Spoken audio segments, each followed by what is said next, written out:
Alô. Bom dia a todos. Bem-vindo ao nosso segundo Seminário Internacional de Inovação na Pequena e Média Empresa.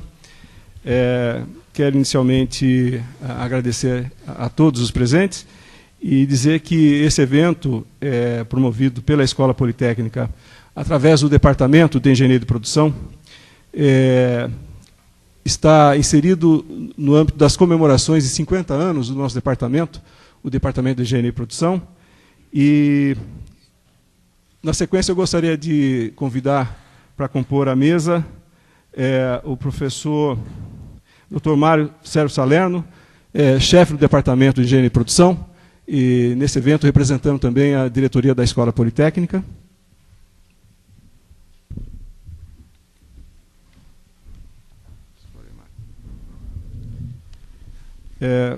Gostaria de convidar também o professor Dr. Mário Zbovícius, diretor-presidente da Fundação Carlos Alberto Vanzolini.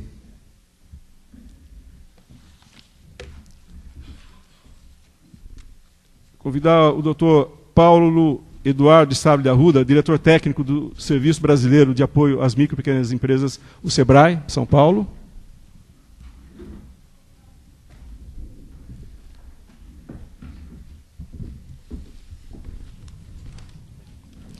E, antes de passar a palavra, eu gostaria também de agradecer de forma especial os nossos patrocinadores, sem os quais esse evento não seria possível.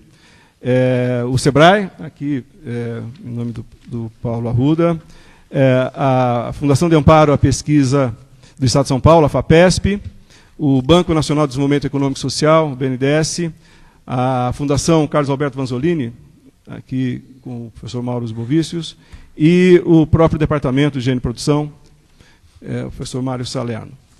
Também gostaria de agradecer muito o apoio do pessoal de eventos aqui da Escola Politécnica, a Rosane Pérez e a Silvia Bonassi, em particular, Bonassa, e ao pessoal do apoio lá do departamento, as meninas do departamento, a Camila Colnago, acho que a Camila não chegou ainda, a Rafaela Barros, e especialmente a Vivian Pontes, que Vivian, deu um apoio fundamental para que a gente pudesse estar aqui presente.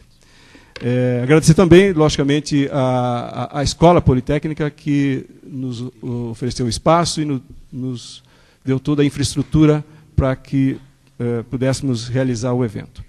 Quero também, inicialmente, agradecer a presença aqui dos professores que estão vindo de fora, a professora Fiorenza Bellussi, aqui da Universidade de Padua, thank you very much for coming, e ao professor André Joiaro, da Universidade de Quebec, thank you very much for coming, professor. Bom, também gostaria de dizer que esse nosso segundo evento, quando acontece o segundo, parece que alguma coisa deu certo no primeiro, né? Teve como motivação básica pensar a questão da pequena empresa, pequena e média empresa, na perspectiva de que esse é um espaço de empresa, né? É um espaço econômico onde a inovação também ocorre de várias formas. Então, a perspectiva é pensar o processo de inovação que possa contribuir para a inserção competitiva das pequenas e médias empresas nas cadeias produtivas, nas mais variadas formas, nas mais variadas perspectivas, né? Tradicionalmente, sabe-se que o papel da pequena e média empresa é fundamental, não só nas economias emergentes, particularmente nas economias emergentes, no Brasil em particular, mas também nas economias envolvidas. Me lembro bem que há quase 20 anos fui solicitado a fazer uma resenha de um livro de um jornalista norte-americano, Solomon, que tinha um título A Grande Importância da Pequena Empresa, um pouco desse trocadilho, realçando, através de dados estatísticos, a importância da pequena empresa na economia norte-americana, né? Servindo, em particular, nos momentos de crise econômica, de recessão econômica, como verdadeiros colchões amortecedores da crise, né? Absorvendo uma boa parte da força de trabalho desempregada pelas grandes empresas, mas também atuando naquilo que os economistas, em particular, me lembro, José Augusto Guimarães destacava num livro Acumulação e Inserção das Empresas, o papel da pequena empresa atuando nas franjas de mercado, nos interstícios de mercado, onde, em geral, não há atrativos para a grande empresa, né, para grandes investimentos. Além disso, sabe-se muito da importância das pequenas empresas nas comunidades, nas regiões mais distantes dos grandes centros urbanos, importância do ponto de vista socioeconômico e até ambiental. Quero lembrar aqui de um livro que foi reeditado recentemente, que na época recebeu muitas críticas, do sentido de que havia uma leitura de que era um livro que tinha um teor muito romântico, né, da pequena empresa, que era o famoso livro Small is Beautiful, que foi traduzido aqui no Brasil por O Negócio é Ser Pequeno. Não sei se alguém se lembra, o autor é Schumacher. Não é o Schumacher, né, mais famoso aí da Fórmula 1. Mas também é importante pensar o papel da pequena empresa nas cadeias produtivas em função da sua importância estratégica nas redes de subcontratação, né? Atuando, em geral, principalmente as pequenas, né, as empresas de menor porte, na chamada base da pirâmide de subcontratação, e provendo as cadeias produtivas de peças, componentes e principalmente serviços que a grande empresa, do ponto de vista econômico, não se interessa, não tem interesse de desenvolver. Outras manifestações da importância da pequena e média empresa se encontram nas famosas configurações de empresas de base tecnológica, muitas delas também fruto de um processo de transbordamento de grandes empresas ou transbordamento de conhecimento de centros geradores de conhecimento, como são as universidades, os centros de pesquisa, os centros de tecnologia, né? Então, o papel das chamadas EBTs, nas empresas de base tecnológica, na economia, até mesmo servindo como laboratórios, né, do ponto de vista de testar uma nova tecnologia, de testar uma inovação antes do momento em que a grande empresa se interesse, né, e tenha esse teste validado no mercado, né. Em geral, acontece também que a pequena empresa de base tecnológica, num dado momento da sua trajetória, pode ser incorporada por uma grande empresa. O papel da pequena empresa também inserido nas chamadas redes de cooperação, né? É muito comum aí, mundo afora, a experiência da Terceira Itália, a experiência dos queiretos no Japão e em outros países envolvidos, e que no Brasil também, em algumas regiões, como as regiões do Sul, os estados de Santa Catarina e Rio Grande do Sul, apresentam esse fenômeno como sendo muito interessante e fenômenos que são de interesse de formulação de políticas públicas, né, por parte de governos locais e governos regionais. E o fenômeno das aglomerações produtivas, né, dos clusters, ou como são chamados mais recentemente, os arranjos produtivos locais, que, numa perspectiva mais de inovação, né, tendem para um sistema de produção e inovação quando a confluência de interesses e de agentes públicos e privados ocorre, né? Bom, eu só levantei aqui alguns itens, alguns tópicos que merecerão aprofundamento nas discussões que vão ocorrer ao longo dos próximos 2 dias, né? Começando hoje, por hoje, e quero mais uma vez dar as boas-vindas a todos e desejar o máximo proveito desse evento. Antes de passar a palavra também, eu aqui gostaria nesse momento de prestar uma homenagem a um professor que não está mais com a gente, o professor Israel Brunstein, que dedicou uma boa parte da sua vida profissional ao Departamento de Engenharia e Produção, à Escola Politécnica e à Universidade de São Paulo. Ocupou também, durante muito tempo, a coordenação do programa de pós-graduação do Departamento de Engenharia e Produção, o programa de produção em Engenharia de Produção. Então, antes de iniciar, eu pediria a todos 1 minuto de silêncio.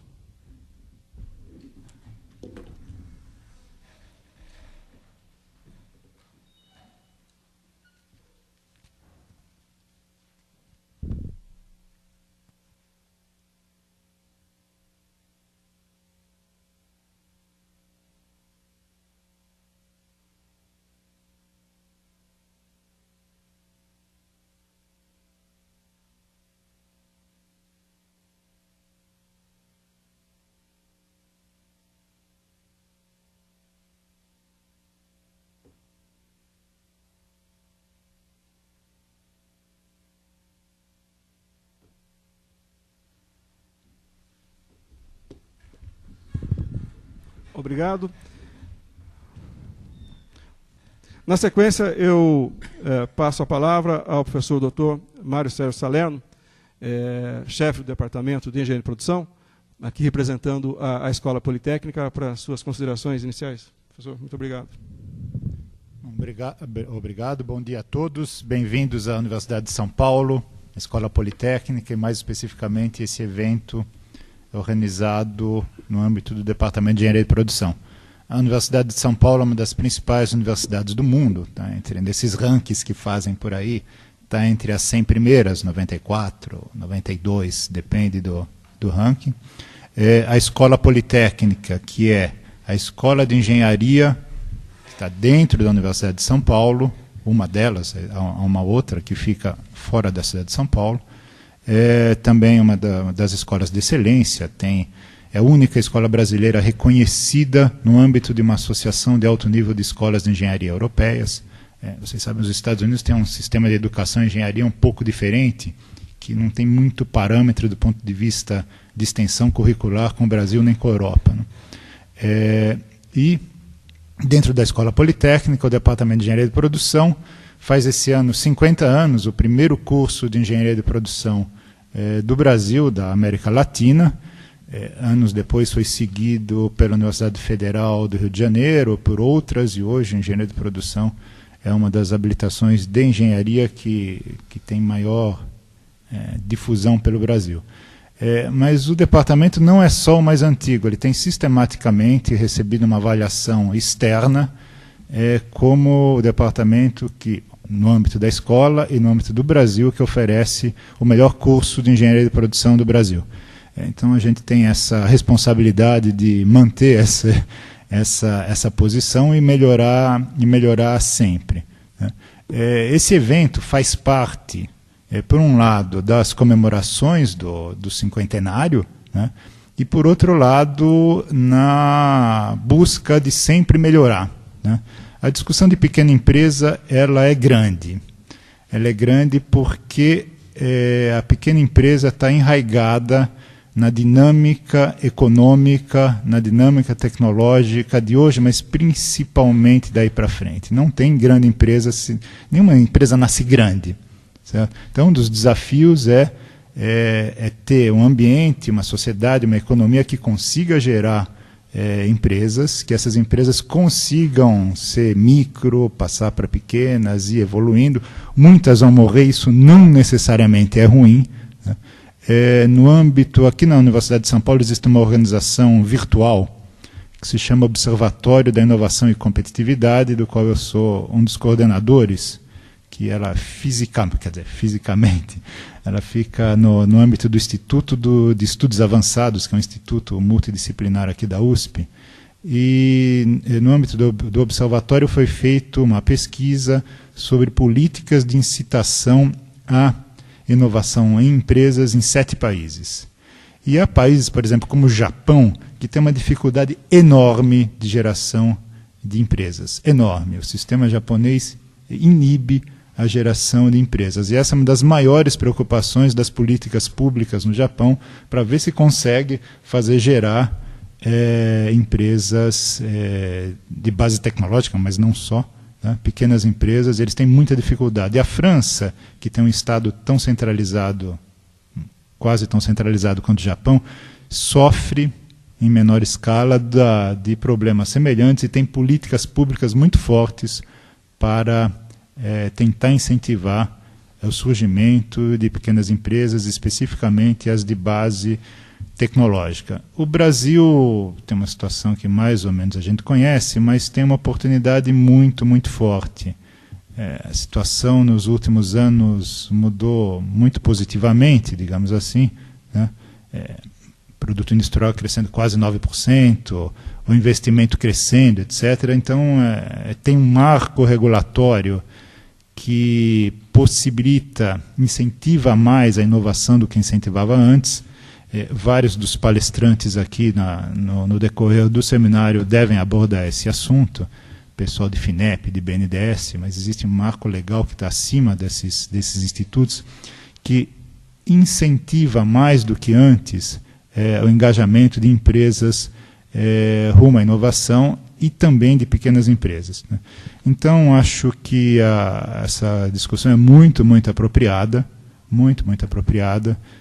Do ponto de vista da engenharia de produção, ela é central, né? Ela é central, e do ponto de vista da dinâmica econômica, social e tecnológica, se a gente pudesse isolar essas três componentes, ela é muito relevante. Bom seminário a todos, contem com a estrutura, o apoio que a universidade, a Escola Politécnica e o departamento podem oferecer, e parabéns a todos. Obrigado.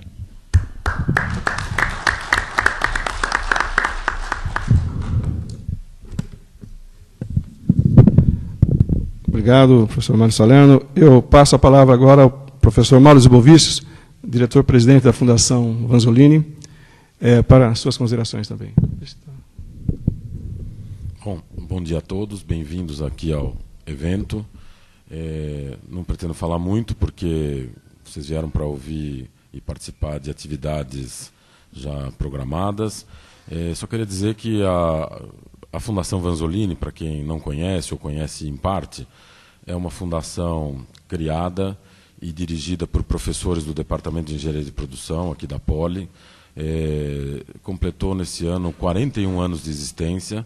É a primeira fundação de apoio às atividades acadêmicas na Universidade de São Paulo, especificamente ao Departamento de Engenharia de Produção. E, mais do que nunca, ela é e procura ser uma entidade de apoio à universidade. Portanto, patrocinar um evento como este, dessa natureza, não requer nenhum tipo de agradecimento da organização, nem nada, é simplesmente e puramente obrigação de uma entidade como a Fundação Vanzolini patrocinar e apoiar. É isso que ela tem feito em relação a este seminário e a outros que, se vocês acompanharem as atividades, principalmente nesse período agora do cinquentenário do departamento, como disse o professor Mário, diversos eventos que estão acontecendo, vêm sendo e continuarão sendo patrocinados pela Fundação Vanzolini. Ela é o braço, como a gente diz, para a realização de atividades de extensão universitária por parte da comunidade em torno do departamento, o que envolve não só os docentes, como também alunos de pós-graduação, lato e stricto sensu, e de graduação. Muito há ainda por ser feito, principalmente em relação ao envolvimento dessas parcelas da comunidade ligada ao departamento dos alunos, tanto de pós-graduação como de graduação. Mas nós estamos com uma série de iniciativas nessa direção.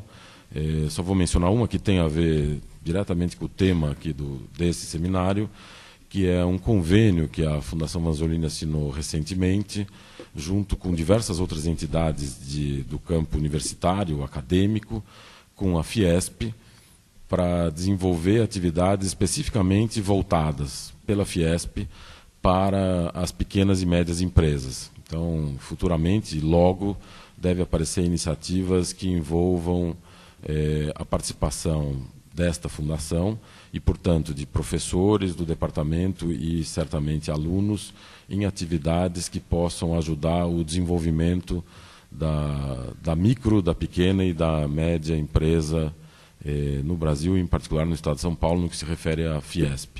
A Fundação Vanzolini, portanto, está cumprindo aqui a sua obrigação, mas, além de cumprir a obrigação, nós estamos contentes por poder apoiar esse tipo de iniciativa. É importante que isso aconteça, é importante estarmos no segundo evento, como disse o professor João Amato.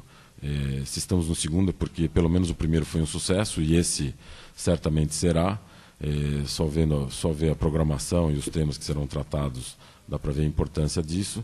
Então, não me cabe dizer mais, além de boas-vindas a vocês, desejar um ótimo seminário e colocar a Fundação Vanzolini à disposição de todos que tenham interesse no desenvolvimento do setor produtivo nacional brasileiro, de uma maneira geral. A Fundação existe para isso. Obrigado.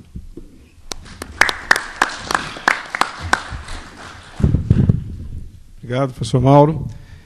Eu passo, então, a palavra ao Dr. Paulo Eduardo Stable de Arruda, diretor técnico do Serviço Brasileiro de Apoio às Micro e Pequenas Empresas, o SEBRAE. E, antes disso, gostaria de um breve comentário. Eu tive o prazer de reencontrar o Dr. Paulo Eduardo, depois acho que de alguns 20 anos. Né? 20 anos. Nos conhecemos lá desde da Escola de Engenharia de São Carlos, onde ambos, né, nos formamos, e na época que eu comecei a minha carreira na Universidade de São Paulo, o Paulo era nosso aluno lá no programa de Engenharia de Produção. Não é isso, Paulo?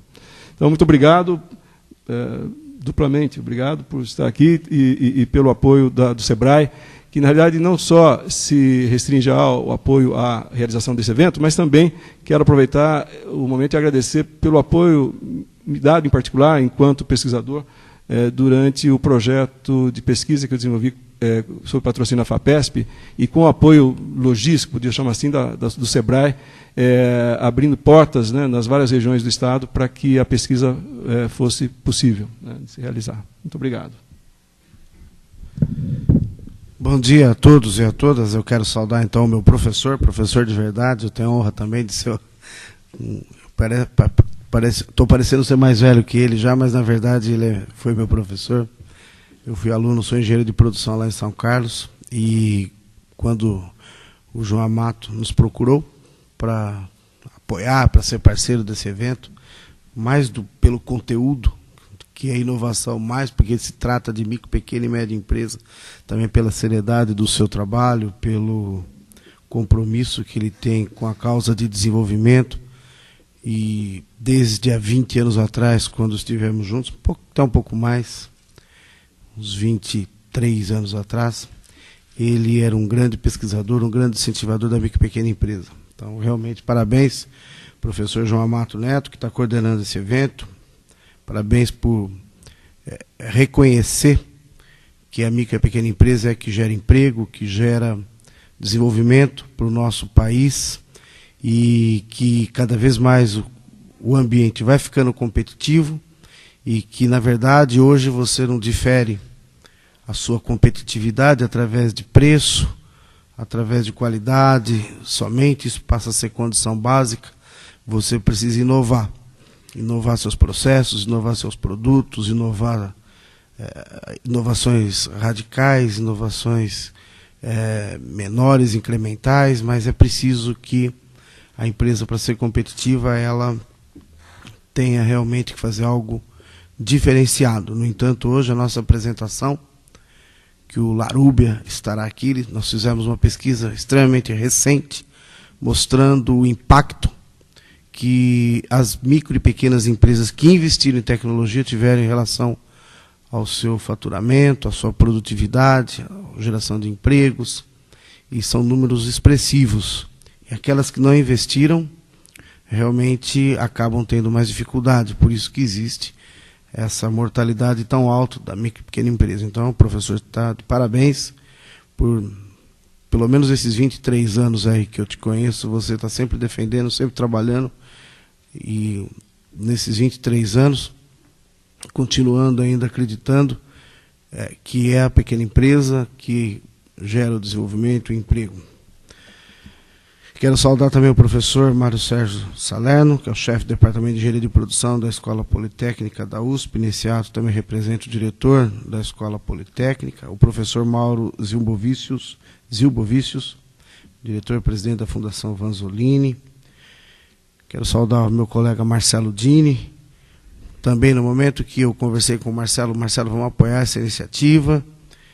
Ele colocou-se prontamente para a aproximação do SEBRAE junto a esse evento, com a sua equipe. Hoje o Larubia, que estará fazendo a apresentação no período da tarde, está ligado ao departamento dele.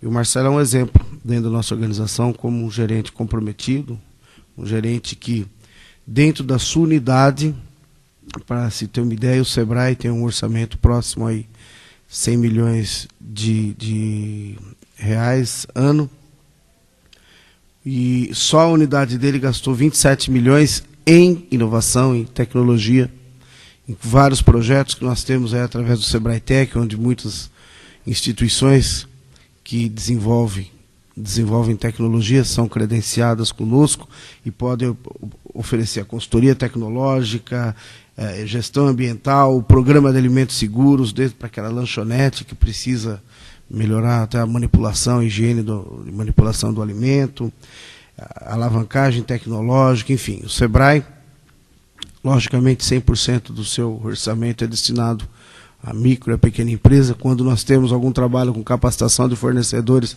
é para trabalhar com grande empresa, porém atendendo os seus fornecedores que devem fazer parte da cadeia de desenvolvimento. Então, mais de 30% praticamente do nosso orçamento é destinado à tecnologia, ao desenvolvimento tecnológico e à inovação. O SEBRAE acredita, isso até não só no SEBRAE São Paulo, mas enquanto sistema, nós temos indicadores mínimos de quantidade do nosso orçamento para investir em tecnologia. Todas as nossas unidades investem, São Paulo supera esse valor, mas todos os estados investem um mínimo percentual em desenvolvimento tecnológico, que é realmente a saída para a competitividade para a micro e a pequena empresa. E por falar também em políticas públicas, nos últimos anos existe um incentivo cada vez maior no ambiente para a micro e a pequena empresa, e desde 2006, quando foi sancionada a Lei Geral, implementada em 2007, e que muitos municípios e estados estão regulamentando a lei. Hoje, obrigatoriamente, todos os municípios, muitos já regulamentaram durante o ano de 2007, os institutos que trabalham com desenvolvimento tecnológico, todo o fomento, todo o recurso, o funding que é colocado em tecnologia, obrigatoriamente 20% deve ser destinado à micro e à pequena empresa.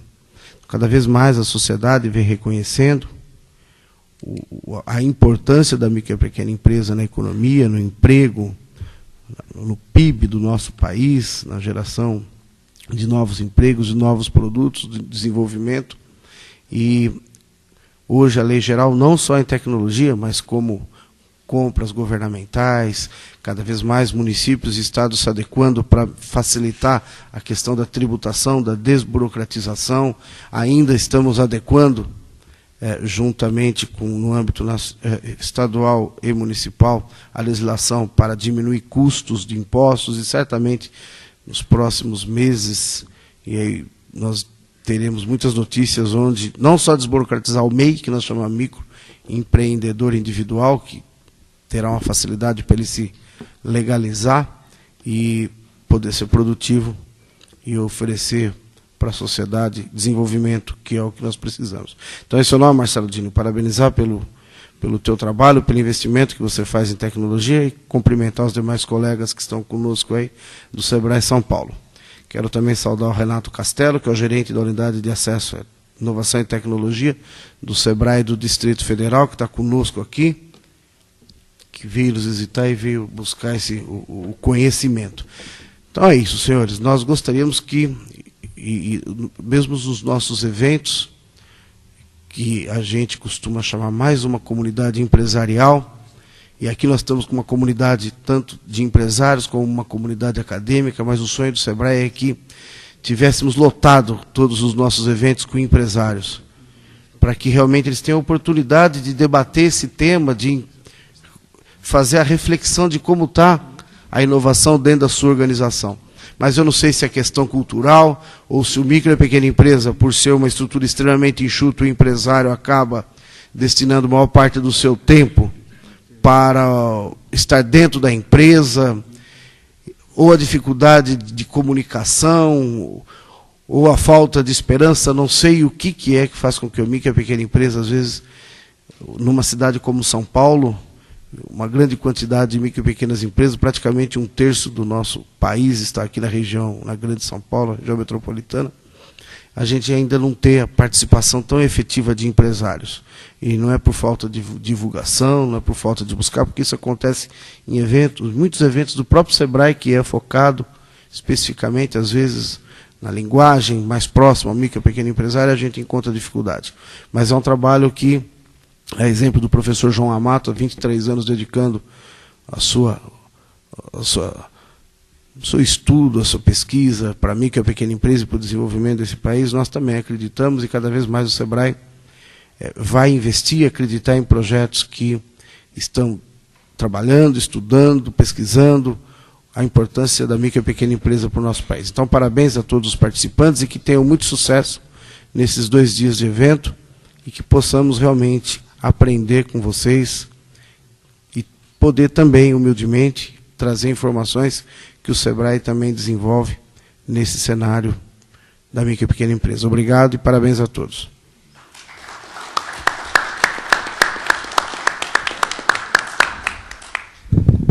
Agradeço muito as considerações aí do Dr. Paulo de Arruda. Eu acho que é redundante se destacar o papel do SEBRAE na promoção das micro, pequenas e médias empresas no Brasil. E eu acho que permanece esse desafio, né, dessa função social do SEBRAE, e dizer que também nos colocamos aqui, enquanto departamento e a Escola Politécnica e a Fundação Rosolini, à disposição para colaborar no que for possível com o SEBRAE. Bom, eu proponho que a gente passe aqui ao segundo momento, encerrando essa sessão de abertura, para o painel seguinte, que é Gestão da Inovação nas Pequenas e Médias Empresas, o painel de Políticas Públicas, o primeiro painel de Políticas Públicas. Então, a gente vai fazer uma troca aqui da mesa e depois eu vou convidar as pessoas para compor a segunda mesa. Muito obrigado.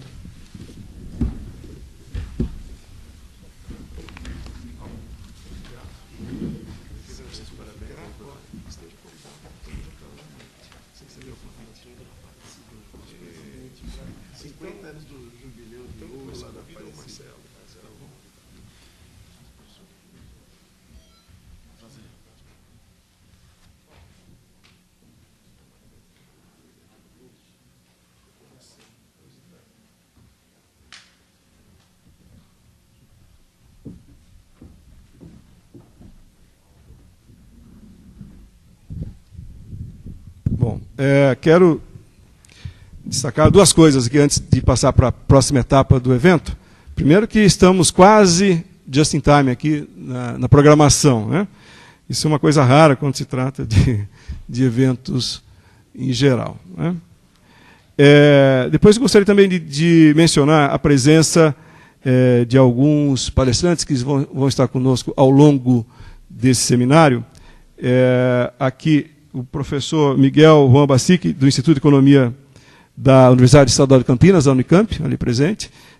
O professor Basic coordena aqui no Brasil, faz parte do comitê de coordenação de uma rede de estudos sobre pequenas e médias empresas na América Latina, a rede PIMES, muito importante, com grandes contribuições para o entendimento e para a problemática da micro e pequena empresa na América Latina. Também mencionar a presença aqui do professor Mauro Catarino Vieira da Luz, do Instituto Nacional de Pesquisa Industrial, que vai tratar de um assunto de extrema relevância quando se fala em inovação na pequena e média empresa, que é a questão da propriedade intelectual, aqui, e também do professor Reinaldo Pacheco da Costa, do nosso Departamento de Engenharia de Produção, aqui presente, vai estar presente no último painel do programa na tarde de amanhã. Então, passando ao segundo momento do nosso evento, eu convido para fazer parte aqui da mesa Vera Lúcia Guedes Teixeira Vieira, do BNDES, por favor.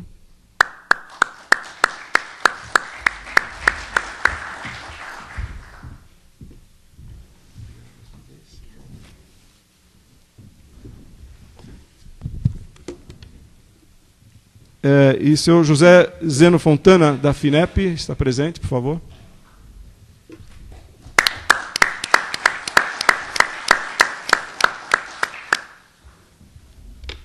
E também gostaria de que retomasse aqui a mesa o professor Mário Salerno, que depois vai realizar a função de moderador do debate no segundo momento aqui desse painel.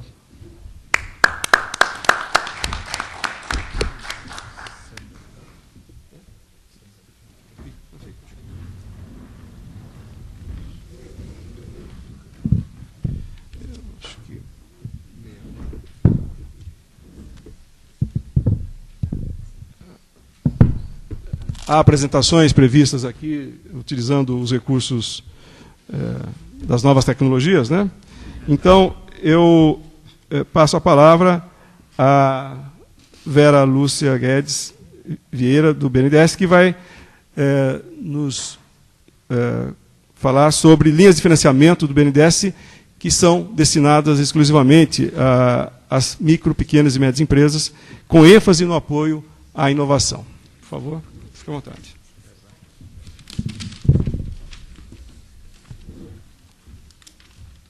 Acho que é melhor a gente descer. Acho que sim. Vou ficar aqui para trás, né? Só ficar aqui. Oi, desculpa.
Essas são das grandes empresas, bem lembrado pelo Mário.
Gente, enquanto resolve aqui o problema, vamos aproveitar o tempo e conversar um pouco.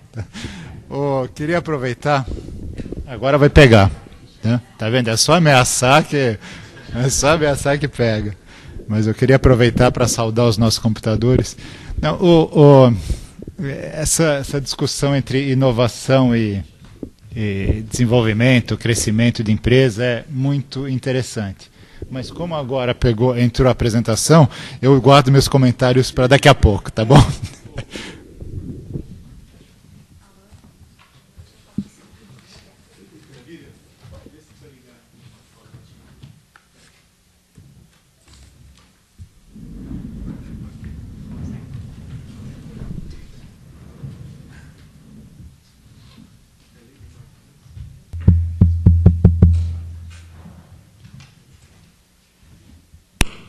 Alô?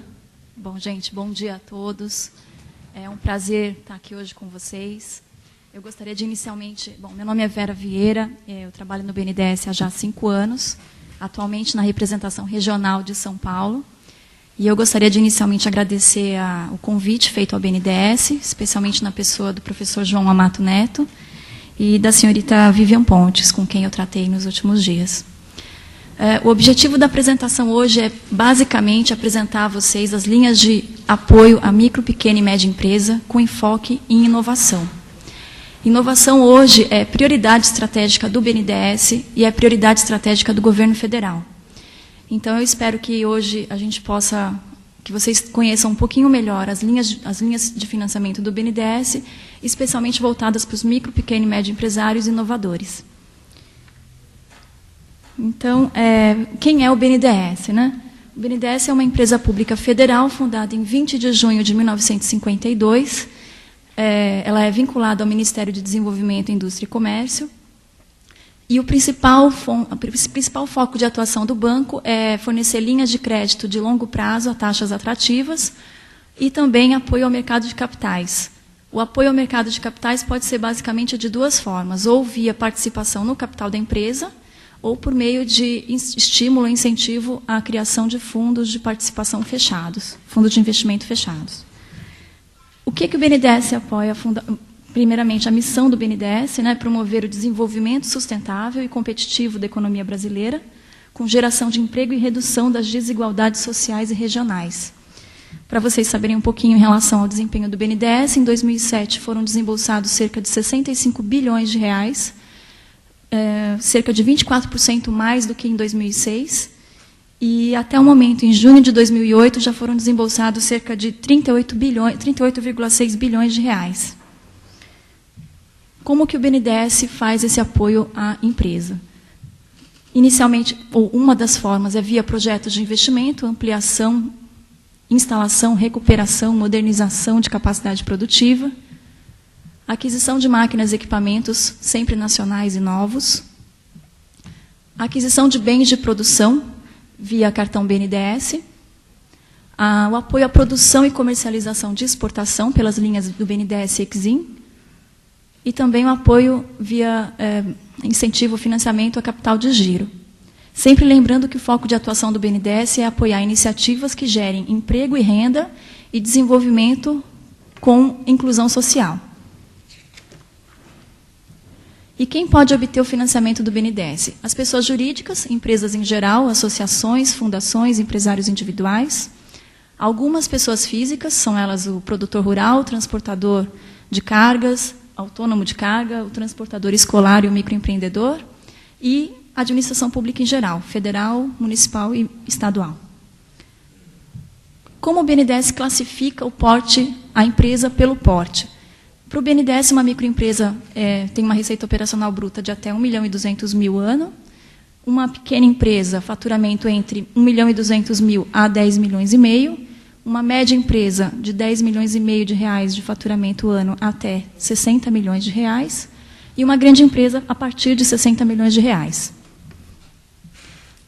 Falando um pouco sobre o desempenho do BNDES em relação às micro, pequenas e médias, nós temos aí que 25% dos desembolsos feitos em 2007 foram para esse segmento de micro, pequena e média e pessoa física, e das 206 mil operações que o BNDES teve em 2007, cerca de 20 mil apenas foram para as grandes empresas.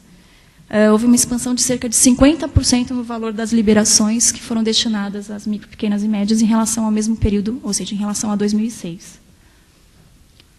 E quais os requisitos mínimos para um empresário conseguir financiamento no BNDES?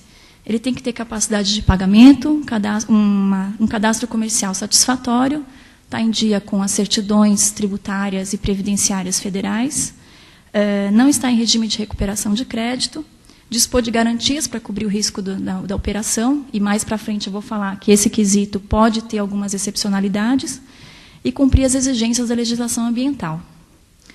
O BNDES basicamente atua de duas formas, via operações diretas e operações indiretas. O empresário ele pode procurar o BNDES diretamente, em alguns casos, ou indiretamente via agente financeiro ou banco comercial, que é o agente repassador.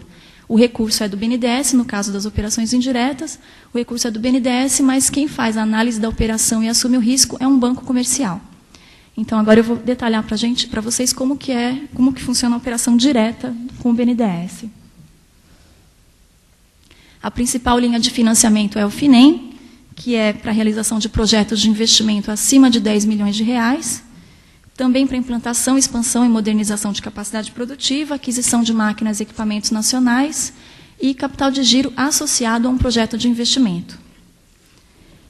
Excepcionalmente, o valor financiado diretamente junto ao BNDES pode variar de acordo com o mercado em que a empresa atua. Atualmente, nós temos algumas exceções. Um exemplo, um projeto de investimento na área de turismo, acima de 3 milhões de reais já pode ser direto com o BNDES. E, especialmente aqui para o caso, inovação. As linhas de inovação do BNDES, o empresário, a partir de 1 milhão de reais, já pode fazer o contrato, contratar diretamente com o BNDES. As condições do FINEM. A participação do BNDES pode chegar em até 100% do valor do projeto. Os prazos são definidos de acordo com o projeto. As garantias também são de acordo com o projeto. E a taxa de juros final, basicamente, ela é constituída da remuneração básica do BNDES, a taxa de risco de crédito, que para as linhas de inovação é 0, a taxa de intermediação financeira, que para micro, pequena e média é 0, e o custo financeiro, baseado essencialmente na TJLP, que hoje é 6,25 ao ano. As operações indiretas, como eu já tinha adiantado, ela é sempre com intermediação de uma instituição financeira credenciada. Isso porque o BNDES não tem capilaridade suficiente para atingir a todos os empresários, embora seja essa a intenção, que todos tenham condições de acessar as linhas do banco. Então, existe essa figura do banco comercial para intermediar a relação do micro, pequeno e médio com o banco. Uma das linhas de financiamento para operações indiretas seria o FINAME, que é o financiamento de máquinas e equipamentos nacionais, sempre novos, sempre nacionais, sem limite de valor. Eles têm que estar credenciados no BNDES, o banco pode participar com até 100% do valor da máquina ou equipamento, o prazo é de até 60 meses, havendo diversas exceções que podem chegar até 120 meses, incluindo nesse prazo carência e amortização. E as garantias são negociadas direto com o agente financeiro, que, como eu disse, é quem vai, de fato, vai ser o garantidor da operação, né?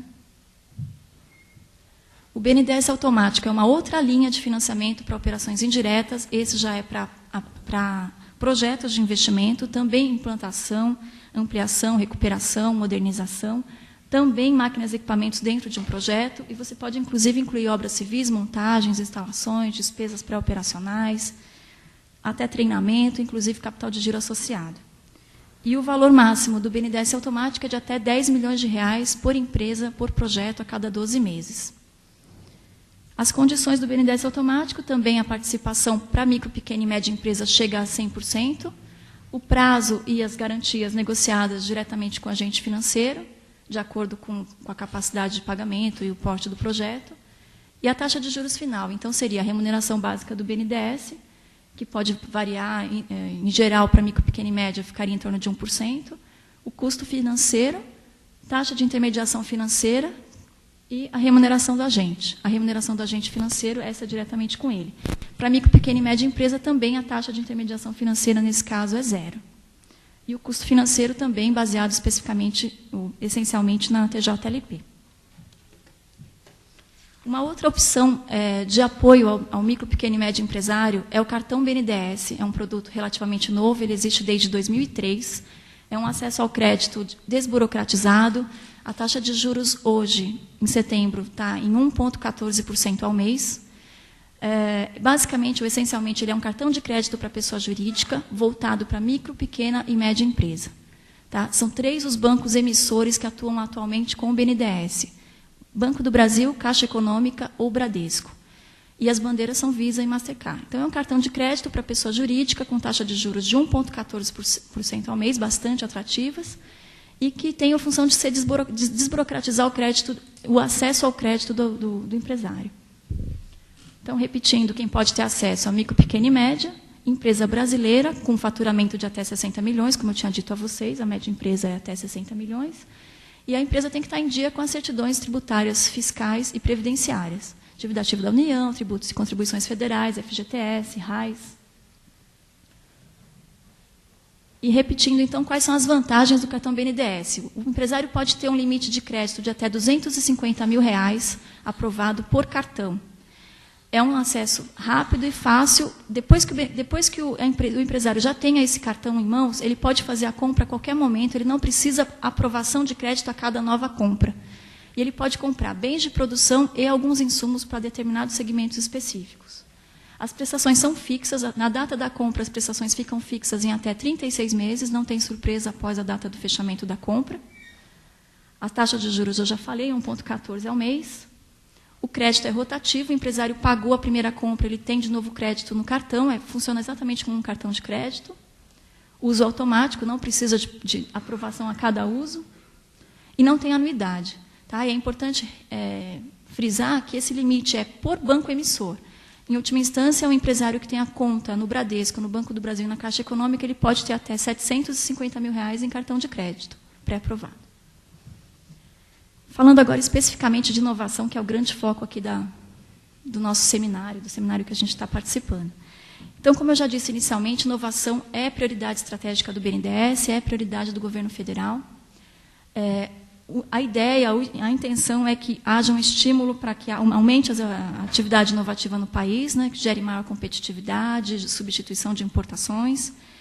E a política do BNDES está atrelada à política industrial, tecnológica e de comércio exterior do Ministério de Desenvolvimento, Indústria e Comércio, que foi lançado em 2004. As principais linhas de apoio à inovação do BNDES são linha Inovação Tecnológica, linha Capital Inovador, Fundo Criatec, Funtec, ou Fundo Tecnológico, ProSoft, ProFarma, ProAeronáutica e o ProTVD. Os últimos 3 programas, que seriam o ProFarma, um programa voltado essencialmente para a cadeia, para o complexo de saúde, o ProAeronáutica, que é voltado para a cadeia aeronáutica, e o ProTVD, que é um estímulo à implementação do Sistema Brasileiro de TV Digital, nós não vamos tratar aqui na apresentação. De qualquer forma, se vocês tiverem interesse, no final da apresentação eu posso comentar alguma coisa.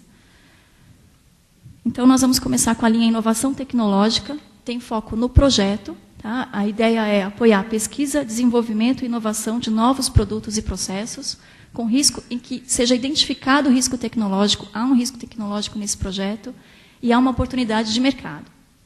Quais são os produtos que podem ser utilizados pelo banco para apoiar essa empresa? O FINEM, que eu falei para vocês, que é o apoio a projetos, ou via financiamento de longo prazo, ou por meio de subscrição de valores mobiliários.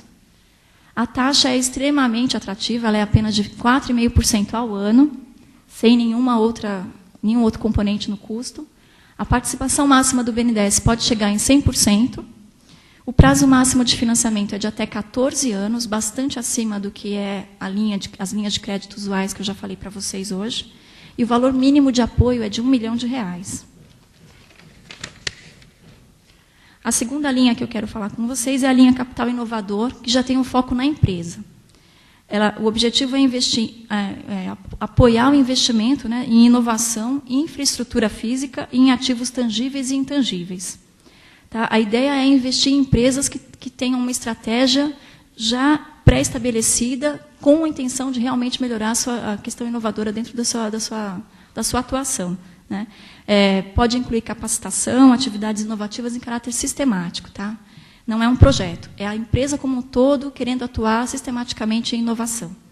Os produtos também são FINEM, que é o financiamento de longo prazo, ou por meio de subscrição de valores mobiliários.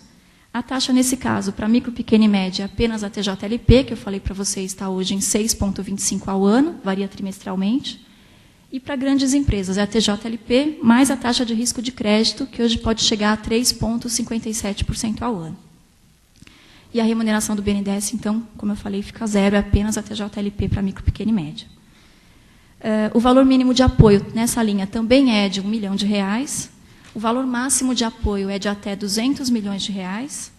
A participação máxima do BNDES para micro, pequena e média chega a 100%, nos demais casos, 80%. Grande empresa, 80%.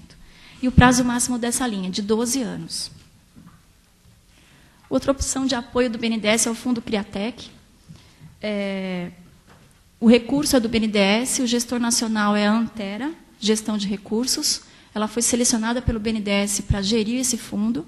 Atualmente ainda estão sendo selecionados outros 6 gestores regionais.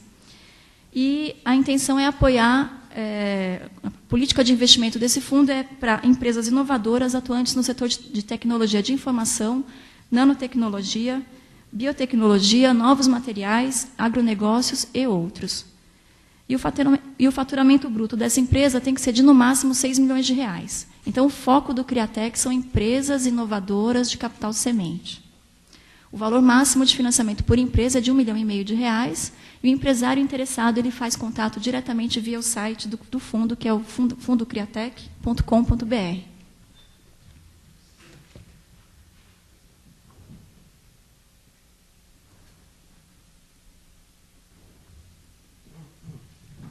Uma outra opção é o Fundo Tecnológico, o Funtec. Ele é voltado para o desenvolvimento tecnológico e para a inovação em setores estratégicos pré-designados pelo BNDES. Os clientes são só instituições de tecnologia e instituições de apoio, sempre com a interveniência de uma empresa participante da pesquisa. A participação máxima do BNDES nesse fundo é de até 90% do valor do projeto, e é um financiamento não reembolsável. Tá? É a única opção que eu vou apresentar hoje para vocês de financiamento não reembolsável do BNDES. Em 2008, as prioridades, os setores estratégicos que foram eleitos pelo BNDES para aporte de capital são saúde, doenças com foco em doenças negligenciadas, fármacos que utilizem DNA recombinante e infraestrutura de inovação em saúde.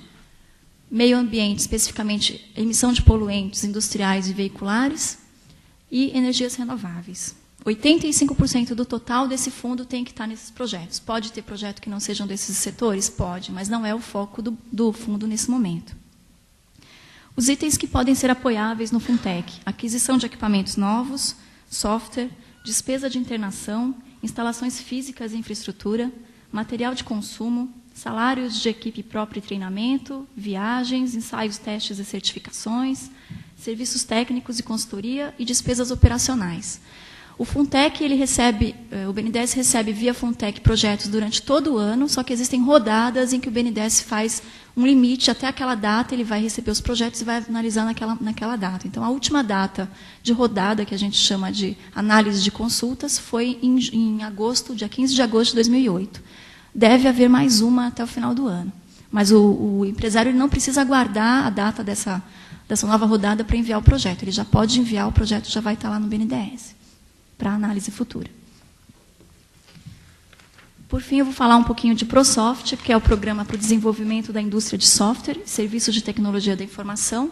O ProSoftware ele se divide basicamente em 3 subitens: ProSoftware Empresa, o ProSoftware Comercialização e o ProSoftware Exportação. O ProSoftware Empresa, especificamente, ele apoia empresas do setor de tecnologia de informação, que prestem serviços de tecnologia de informação ou desenvolvimento de software. As formas de apoio são via financiamento, nesse caso, direto, via FINEM, ou indireto. E também por meio de subscrição de valores imobiliários. Os itens financiáveis do ProSoftware Empresa são máquinas e equipamentos nacionais novos, os importados desde que não haja similar nacional, e essa comprovação é exigida, a infraestrutura física, aquisição de software nacional, treinamento, certificação, pesquisa e desenvolvimento, comercialização e marketing, expansão de atividades no exterior e despesas com consultoria, assessoria, auditoria, reestruturação, governança corporativa e planejamento estratégico. Tudo isso pode ser incluso no financiamento via ProSoft. O custo do ProSoft ele é basicamente TJLP de 6,25 ao ano, hoje, mais a remuneração do BNDES, que varia de acordo com o porte da empresa. Para uma micro, pequena e média, 1,5% ao ano. E, se for indireto, vai ter a remuneração do agente financeiro aí incluída. E a participação máxima do BNDES pode chegar em 100% em alguns casos. O valor mínimo de financiamento do ProSoft é R$400 mil. Agora, falando um pouquinho de números para vocês, eu tenho aí os desembolsos do BNDES na linha de inovação, a partir de 2005. Se a gente considerar 2007 e 2008, a gente vai ver que o BNDES investiu em linhas específicas de inovação quase R$300 milhões, E até julho de 2008 já foram investidos cerca de 210 milhões de reais. As principais linhas ProSoft, as linhas de inovação e um pouquinho de ProTVD. São as que estão com maior enfoque, aí, maior foco até agora, né, nesse histórico aí que a gente tem das linhas de inovação do banco. E, concluindo, eu queria passar para vocês os canais de comunicação do BNDES. O site do banco é www.bnds.gov.br. É um site bastante completo, ele vai ter todas as informações que eu passei num nível de detalhe muito maior, outras informações, estudos setoriais, bastante interessante, vale a pena vocês consultarem. O telefone abaixo é o do Departamento Regional Sul, que é a representação regional de São Paulo, onde eu fico. E, ao final, aí tem o meu e-mail, Vera Vieira. Se vocês tiverem alguma dúvida hoje, eu estou aqui à disposição depois da palestra, mas também podem depois me contatar. Obrigada.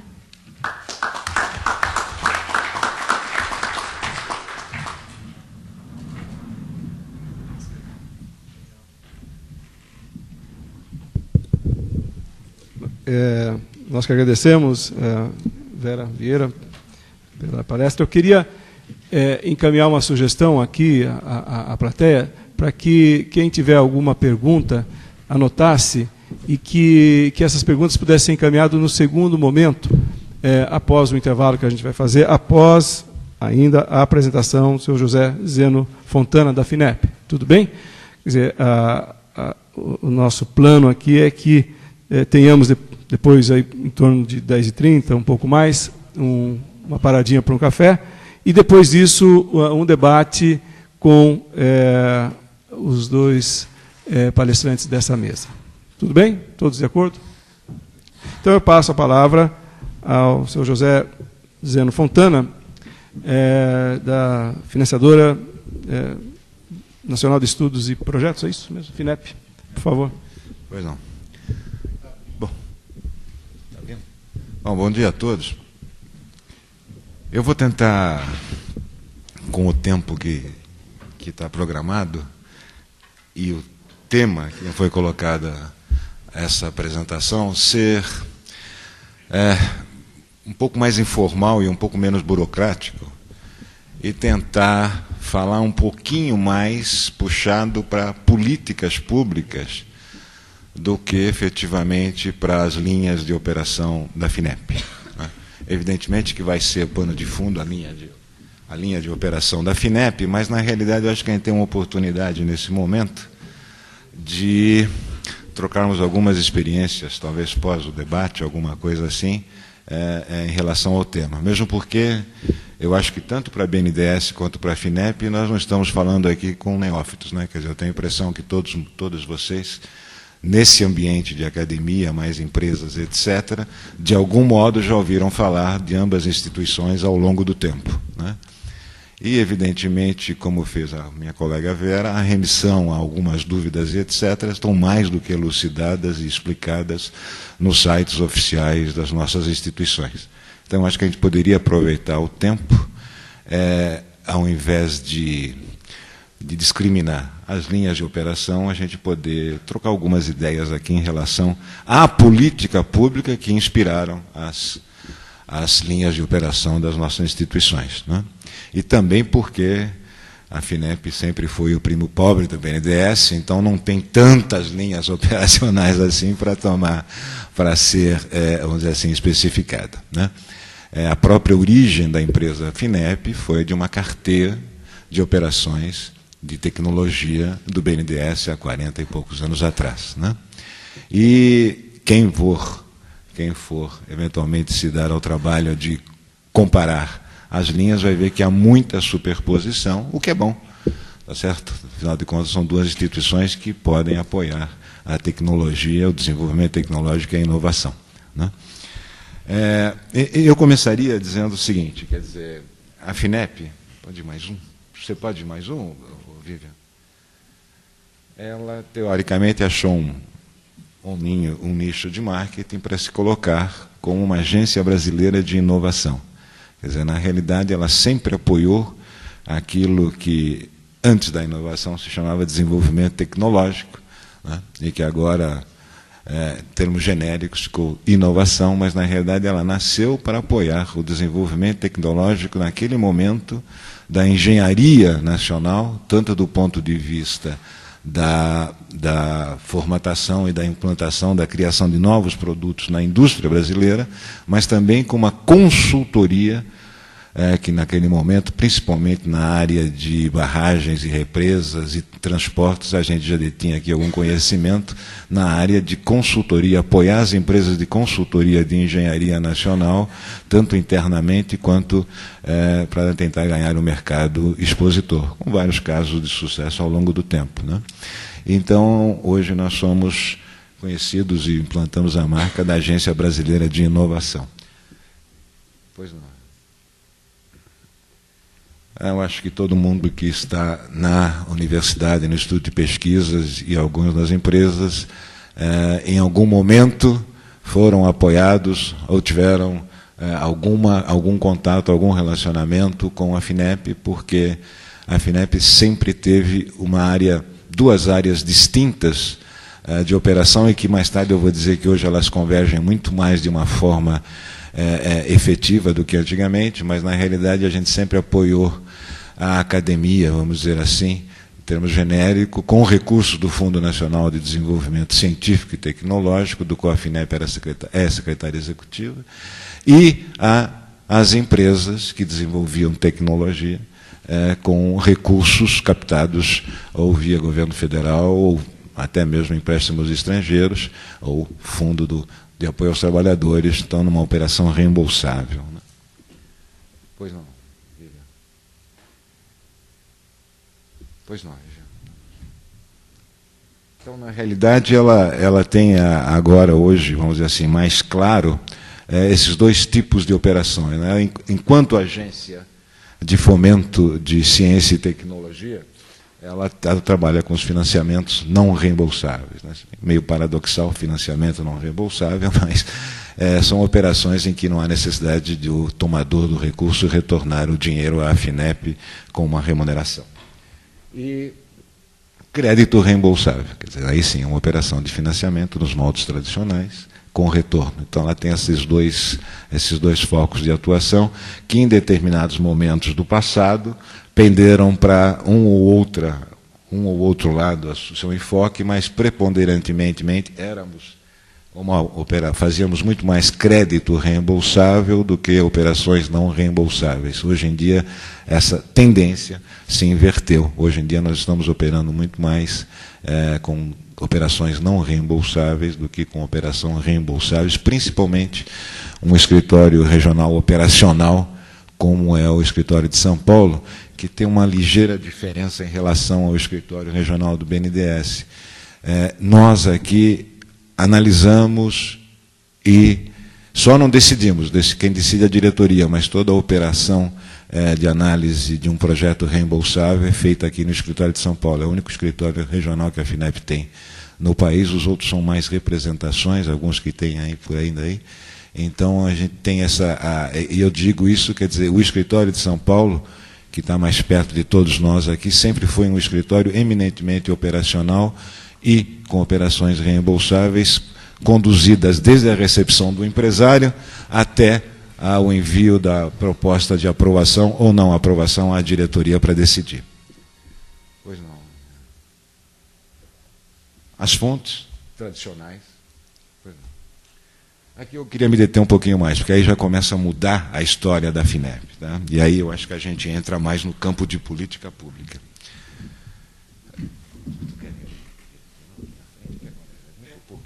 Mais assim, vocês bom. Bom, então tudo bem. Com o advento dos fundos setoriais, na realidade, a gente já começa a entrar numa área bem específica de política pública. E essa área de política pública, evidentemente, é pensada, planejada ao nível dos ministérios, certo? Então, nós temos, a FINEP, evidentemente, está vinculada ao Ministério de Ciência e Tecnologia, assim como o BNDES ao Ministério de Desenvolvimento, Indústria e Comércio Exterior, e outros ministérios que têm um enfoque mais operacional, vamos dizer assim, mais voltado a algumas operações de mercado e de apoio ao desenvolvimento, vamos dizer assim, econômico do país. Então, esses ministérios, evidentemente, têm um nível de conversação entre si e a proposição da criação dos fundos setoriais, né, a cobrança que implica na geração de fundos para esses fundos setoriais, já é uma parte importante de política pública. Então, cada um desses fundos, né, em setores importantes da economia do país, tem que jogar esses recursos em atividades que, em princípio, diretamente voltadas às suas respectivas áreas de influência, podiam gerar, vamos dizer assim, o desenvolvimento. E a FINEP é a secretária executiva de todos esses fundos, menos um, que é um Funtel, que na realidade é operado diretamente pelo Ministério das Telecomunicações. Mas, enfim, o que significa isso? Quer dizer, na realidade, as prioridades, né, as necessidades embutidas nessas prioridades de atuação dos recursos nessa área são definidas ao nível dos seus respectivos ministérios e na discussão dos ministérios com o governo federal, em termos de Conselho de Desenvolvimento, né? Essas prioridades, portanto, são filtradas e os destinos dos recursos são razoavelmente bem traçados para que a FINEP operacionalize isso ao nível nacional. Então, a FINEP, como secretária executiva, ela formata o quê? As chamadas públicas, os editais públicos, né, com recursos sem retorno financeiro, que são destinados ou à academia ou às empresas privadas, né? Se for às empresas privadas, é a nova modalidade de operação chamada subvenção econômica, né? Então, isso já foi uma grande barreira de política pública rompida nesse país, porque não era permitido, por legislação, a federação doar dinheiro público, né, para a empresa privada. Então, isso nós tivemos que fazer, nós não, quer dizer, teve que ser feito toda uma readaptação da legislação. A Lei Brasileira da Inovação contribuiu muito, etc. Então, mas, enfim, tivemos que partir do zero do legislativo e alterar, o que é sempre mais complicado, aquilo que estava disposto na lei para que essa subvenção às empresas privadas pudessem ser efetivadas. E quem é o maior beneficiado em termos de empresa privada? As micro e pequenas empresas que antes não tinham acesso ou tinham acesso que custava recursos que nem sempre elas tinham disponível, quase sempre elas não tinham disponíveis, além daquela restrição que todos nós que operamos com financiamentos públicos sabemos que são a prestação de garantias, né? Então, sempre há a queixa dos empresários em relação à prestação de garantias ou à burocratização do pedido, mas, na realidade, nós estamos sujeitos a uma lei maior, que é a lei do Banco Central. Quer dizer, na realidade, nossas empresas, aí agora enquanto empresas e FINEP, se nós tomarmos dinheiro de captadores, seja através do FAT, seja através de qualquer outra instância captadora, nós temos que remunerar esse fundo. Temos que pagar os tomadores e ter uma remuneração para que possamos sobreviver. Então, não adianta a gente pensar em fazer alguma benesse com dinheiro que é captado de alguma fonte de recursos, tá certo? Então, nós temos as nossas restrições, tanto restrições de pagamento, de retorno a as nossas fontes de recursos, como restrições de operação dadas por um sistema regulatório de Banco Central, tá certo? Então, a subvenção foi uma política pública implementada para exatamente poder atuar naquela parte mais necessária, a parte mais, digamos assim, mais baixa e mais importante em termos de número da economia brasileira, que é o universo das micro e pequenas empresas, tá certo? Que hoje, em função da subvenção, em função dos editais, elas estão aptas a receber recursos de uma instituição do governo federal para desenvolver os seus projetos de pesquisa. Então, isso foi um avanço muito grande, né? O número de empresas respondendo. Desde essa mudança, a gente já fez 3 editais de subvenção, o número de empresas é crescente.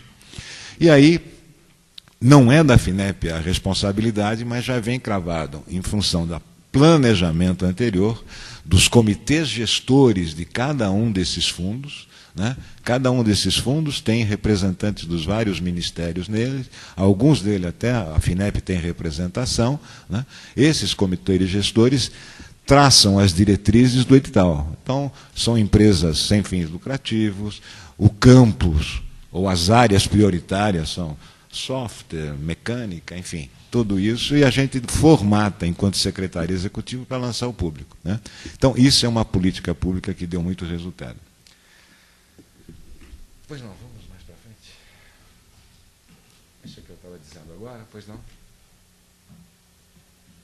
Até agora a gente conseguiu operar, quer dizer, na realidade dos 3 editais foi 1 bilhão e 200 milhões de reais. Nós temos um outro programa, e aí também faz parte de política pública, veja. Evidentemente, a centralização de todo o planejamento ou da concepção em Brasília, a gente sempre perde o foco, historicamente, né, dos mercados regionais, vamos dizer assim, né? Então, uma forma de você tentar chegar o mais perto possível da coletividade ou da comunidade empresarial do seu estado, dos municípios, etc., e tal, é fazer com que esse crédito possa ser terceirizado, crédito amplo sentido, tanto reembolsável como não reembolsável, né? Então, a FINEP também está, via inspiração do Ministério, via uma política pública do Ministério, tentando fazer com que o crédito chegue regionalizado, né? Então, nós temos alguns exemplos de operação com créditos com as FAPs, né? Então, esse FAP, subvenção, de 150 milhões de reais, isso foi para o Brasil inteiro, dos quais São Paulo, aqui com a FAPESP, a FINEP aportou 45 milhões de reais, a contrapartida da FAPES é aportar o mesmo valor.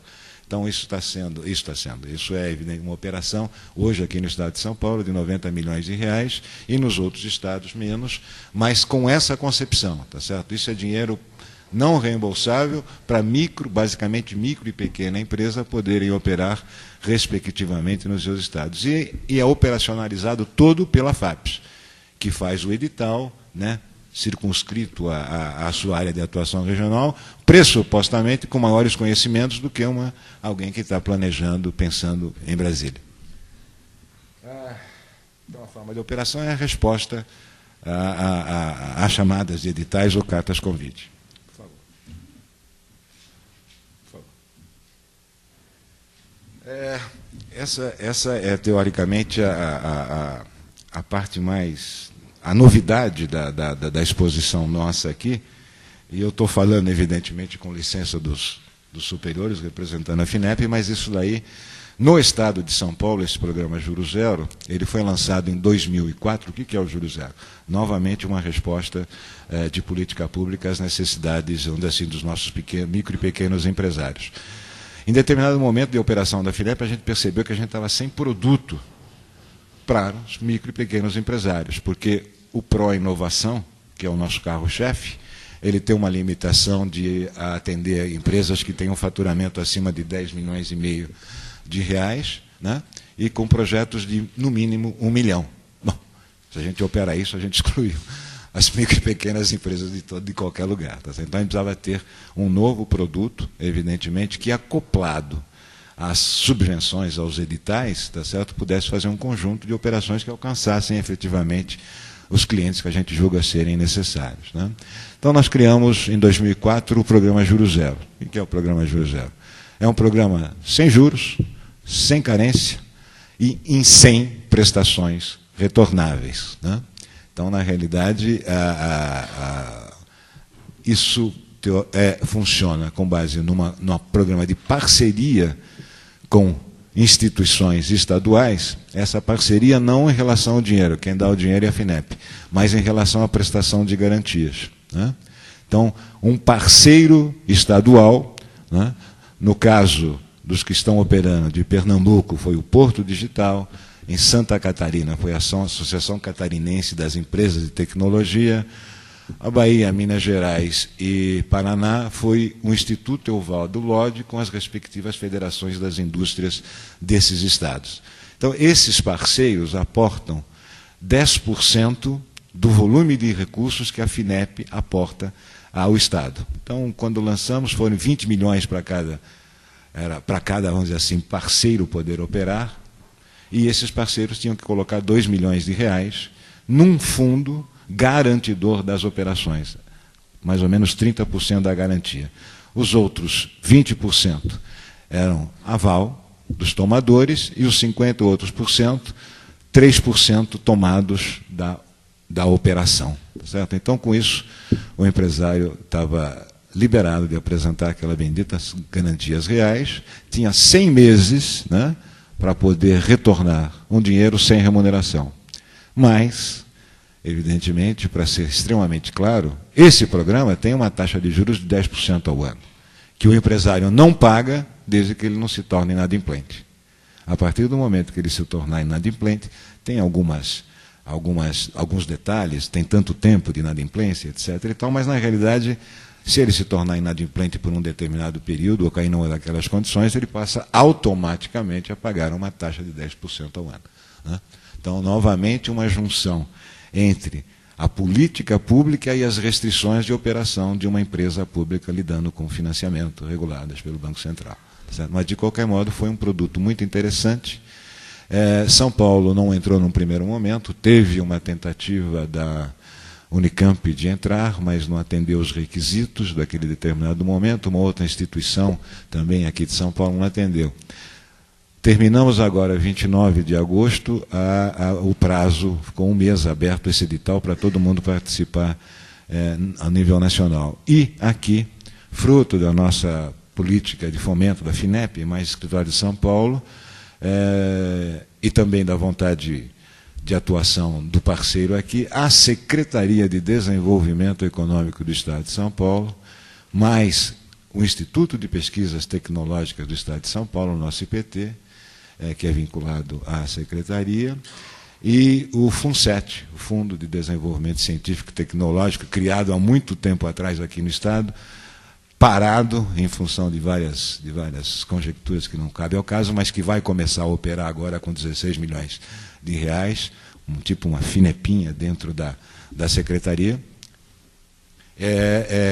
vai ser o parceiro estratégico, tá certo? Então, evidentemente, eu estou falando aqui, como eu disse, antecipando, porque isso está sendo analisado agora, a FINEP vai analisar se a Secretaria, IPT e o FUNCET têm as condições operacionais. Eu acho que sim.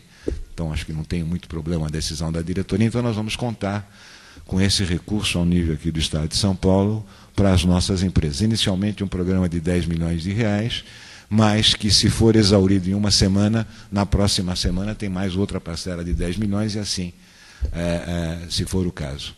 Tem alguns números que, infelizmente, eu não trouxe aqui, porque eu não gosto de falar em número, né?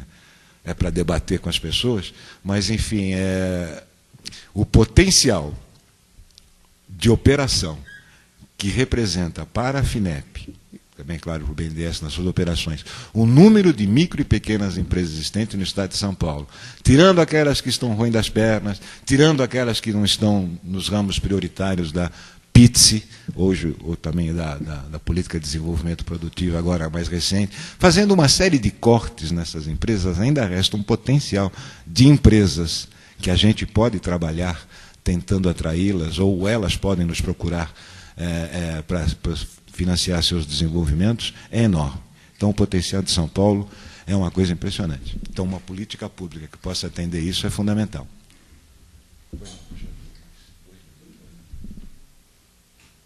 Assim como o BNDES entende que, teoricamente, toda empresa não nasce grande, como vocês foi o Mauro ou a Mate que falaram aqui, e existem empresas que têm um potencial de alavancagem dos seus negócios extremamente rápido em função da inovação e do nicho de mercado que eles vão trabalhar com essa inovação. Então, a FINEP também tem uma área que atua não diretamente na empresa, mas que estimula, e a FINEP participa societariamente da formação de fundos empreendedores de capital de risco, né? O seed money, enfim, como querem ser chamados, tá certo? Então, nós temos a ação, o Portal de Capital de Risco Brasil, que, no fundo, é uma tentativa de atrair investidores e empresas que precisam desses recursos para no mesmo local, para no mesmo sítio. A incubadora de fundos, que pode ser, em termos de política pública, muito interessante naquela terceirização dos recursos que eu havia dito, no qual a FINEP aposta. Quer dizer, se nós pegarmos todas as incubadoras, né, já vamos ter aqui o PRIME, que eu não estou falando do PRIME aqui, mas se nós pegarmos todas as incubadoras e as suas competências no Estado de São Paulo, né, que vão desenvolver e amparar o desenvolvimento de uma empresa, associá-los, né, a um mecanismo de financiamento ou um mecanismo de doação de recursos compatível com as suas escalas, a gente espera que, teoricamente, elas sejam muito mais bem-sucedidas do que, evidentemente, andando sozinhos, né? Pois não. Bom, então esse é o programa Juro Zero que eu acabei de falar. Ele tem a restrição de ter, dessas empresas terem até 30% do seu faturamento como limite de operação, né? E um limite mínimo de projeto de R$100 mil, tá certo? Eu acho que tem mais ainda um item que eu acho que de política pública que diz respeito a todos nós, principalmente aqui dentro da universidade. Todos nós ouvimos há muito tempo. Há muito tempo. Eu tenho um amigo que vive disso há mais de quase 25 anos. Quer dizer, vive disso é o seguinte, ele vive falando e é um especialista em integração universidade-empresa. E, às vezes, esse tema some, às vezes ele volta, às vezes alguma autoridade pública acha que sem a integração universidade-empresa a coisa não anda, e é verdade. Quer dizer, então, o financiamento da FINEP, ele tem uma equalização das taxas de juros, no qual um dos critérios mais fortes é exatamente a empresa apresentar um projeto à FINEP, no qual a academia, seja através diretamente de uma atuação de uma fundação, enfim, de um departamento da universidade, ou através dos seus institutos de pesquisa, ou de institutos de pesquisa, tenha uma atuação preponderante. Agora, a gente sabe analisar muito bem, e isso não é cabide de emprego para pesquisador. Na realidade, isso é o quê? A integração da universidade via o pesquisador com a empresa, com a atividade produtiva. Então, a gente acha que, e temos visto, que o programa, tanto o Pró-Inovação, quanto os programas sem financiamento, os não reembolsáveis, já vem apresentando à FINEP uma margem muito maior de projetos no qual o pesquisador está embutido, seja como eventualmente até como empresário, e seja eventualmente até como suportador e fornecedor do conhecimento tecnológico para que aquele projeto desenvolva. Então isso é extremamente importante, porque finalmente a gente está saindo da identificação de que pesquisador e academia na empresa, a integração é importante, para a atividade real, isso acontecendo e apoiada por um órgão de financiamento público. Então, isso é extremamente importante. E o último ponto, também de política pública, quando a minha colega Vera apresenta aqui taxas como 4,5% ao ano, que é extremamente competitivo, extremamente interessante, ou zero e etc., isso se dá através de um mecanismo chamado equalização de taxas de juros. Quer dizer, na realidade, principalmente no volume de operações que o BNDES opera, muito menos no financiamento, no volume de operações que a FINEP opera, mas, na realidade, você consegue fazer um mix de taxas internas de remuneração dentro de cada uma das instituições, de modo que você possa incentivar, né, aquelas operações que o governo, entre aspas, mas no fundo uma política pública, acha interessante serem incentivadas, tá certo? Porque, caso contrário, se nós tomamos a 6%, não podemos oferecer uma taxa zero. Mas se a gente consegue taxa de 9,5%, num outro, 10,5% aqui, 9%, etc., a gente pode fazer isso, uma equalização, e podemos incentivar aquelas áreas que a política pública determina que sejam incentivadas, tá certo? Olha, eu não sei se foi bem sucedido, mas eu tentei sair um pouquinho fora do tradicional. Você quer botar o site da FINEP, etc. e tal? Tá? Então, Então, quer dizer, na realidade, eu tentei sair um pouquinho fora e tentar colocar pontos, talvez não muito ordenados, mas para motivar um pouquinho mais a gente, e, evidentemente, como a Vera disse, tudo que é operacional, todas as taxas, prazos e etc., estão nos sites da FINEP, assim como o cronograma dos editais públicos e das ações transversais que a FINEP opera nessa área dos não reembolsáveis com recursos vindo dos fundos setoriais. Né? Muito obrigado. Hein?